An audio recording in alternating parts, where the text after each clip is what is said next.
Across Europe that week a sense of disbelief spread from capital to capital.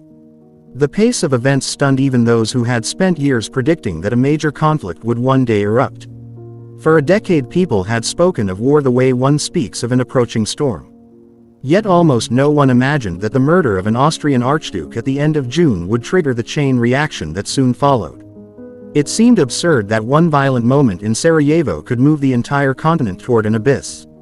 In Germany the quiet confidence of the public during July came from an image carefully shaped by the government. While newspapers reported calm and officials spoke in reassuring tones, the high circles of Berlin were encouraging Vienna to seize the opportunity to bring Serbia under control once and for all. Both Austrian and German leaders worked carefully to conceal their intentions. They continued their summer habits as if nothing had changed. Emperor Franz Joseph remained in his retreat at Bad Ischl throughout July. The Kaiser sailed away on his annual cruise through the Norwegian fjords on the 6th of the month. Chancellor Bethmann Hollweg attended a few urgent meetings in Berlin and then hurried back to his estate at Hohenfino. The head of the General Staff, General von Moltke, stayed in Carlsbad on a course of mineral waters, while Secretary of State Jago went off on his honeymoon. Among those caught off guard by these unfolding events was a young Berlin banker named Hjalmar Schacht.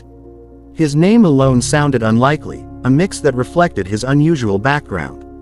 He was 36 years old and far enough from the inner political world that he heard little of the hints circulating among the elite.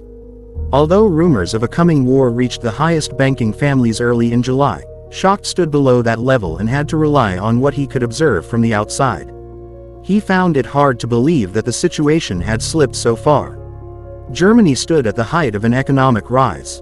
Allowing diplomatic rivalries to threaten that prosperity felt irrational to him. Within financial circles the mood had begun to shift earlier. Max Warburg, a figure well connected to the imperial court, sensed danger sooner than most. The notoriously talkative Kaiser helped fuel speculation by insisting that his friend Albert Ballin be warned in advance if mobilization were ordered. There were even whispers that the Crown Prince had confided privately to bankers such as Eugen Gutmann at the Dresdner Bank that the optimism at the Berlin Stock Exchange was misplaced and that war with Russia was more than likely. Schacht, however, was not yet among those who received such privileged information. At the Dresdner he held a respectable but modest position, far below the level of the senior directors. Yet for a man without influential relatives he had climbed remarkably quickly. In the months before the crisis he had worked on a loan for the city of Budapest, collaborating with bankers from Switzerland and the Netherlands.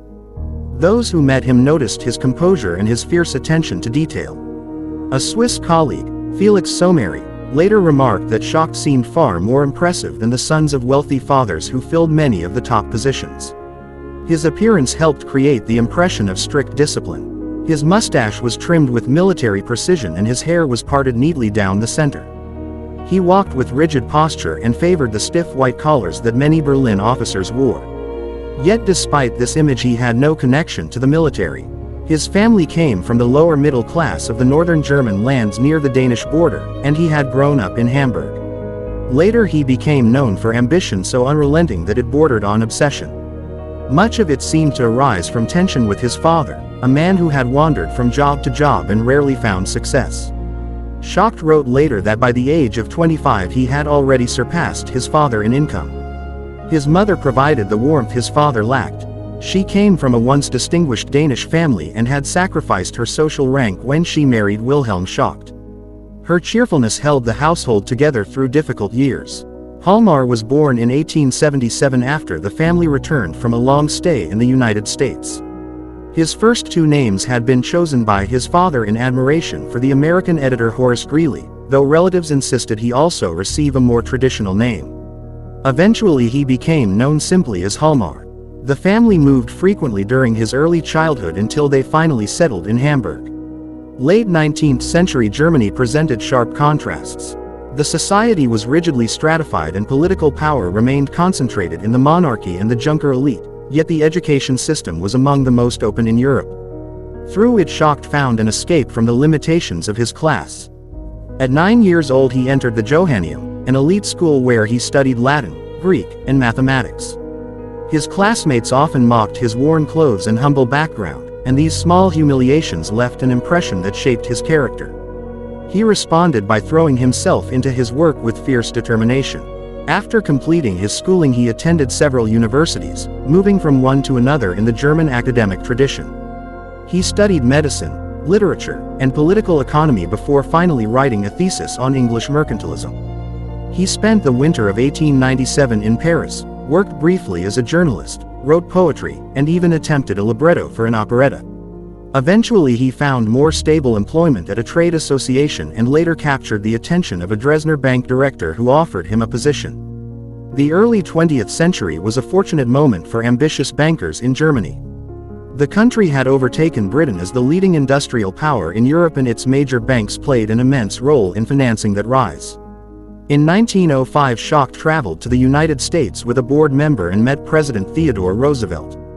They also visited the dining room of the partners at J.P. Morgan & Company, a moment he never forgot. He later married the daughter of a Prussian police officer who had served at the imperial court, and by 1914 they lived with their 2 children in a small villa in the suburb of Zehlendorf. As the crisis deepened, Schacht continued to hope for a diplomatic solution. His belief that war would be avoided had more to do with personal desire than realistic assessment. Imperial Germany had treated him well and he had much at stake. He held the view common among many German businessmen that Britain, threatened by Germany's economic growth, had built alliances designed to box Germany in. He saw his nation as a rising power faced by older competitors unwilling to share influence. The final days of July turned Berlin into a city of rumors. Panic and patriotic fervor rolled through the streets. Crowds filled Unter den Linden singing national songs and shouting encouragement to soldiers. Several times mobs attempted to storm the Russian embassy. From his office near the Opera House, Schacht watched the surging crowds and the growing sense that the world was shifting toward catastrophe. On the last day of July at 5 in the afternoon, a young officer climbed onto the base of the great statue of Frederick the Great and read a proclamation. Russia had ordered full mobilization. Germany now entered a state known as imminent danger of war, which placed Berlin under military authority and brought Europe one step closer to the conflict that would reshape the century.